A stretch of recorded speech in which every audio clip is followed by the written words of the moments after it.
Hi, Tim Blankenship here with Divorce661.com, and in this episode, we're discussing what's better, a true default or a default with agreement. And I'm going to answer this in a couple different ways.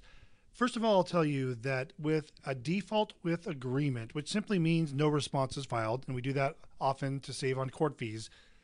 But when you have a default with agreement, it's going to be processed mostly like an uncontested case. There's slightly different forms, but the difference is with the default with agreement type divorce, you guys can enter into a written agreement. And the nice thing about it is you do not have to have an equal 50-50 division.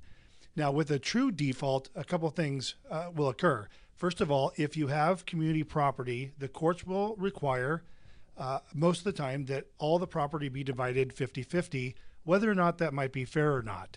Also, with the true default case, if you have no assets and no debts and nothing, that might be a viable way of getting through your divorce because there's no assets or debts anyways, and you'll need less signatures from the other party.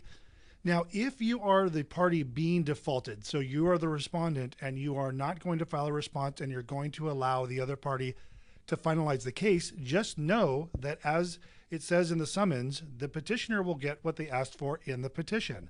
So you'll have to look at the petition to see what's been requested, because if you're going to allow the default, which is fine, we set this up with all of our clients so they can save money, but if you're going to allow yourself to be defaulted, take a look at the petition and look at exactly what's being requested, because that's what they're going to ask for in the judgment itself. So if there's nothing listed in the petition and it's no assets, no debts, and there's no alimony being requested, then that's fine. Let them finalize the default on you. It's not going to hurt you. They can't request anything else that's not in the petition anyway, so you'll be fine.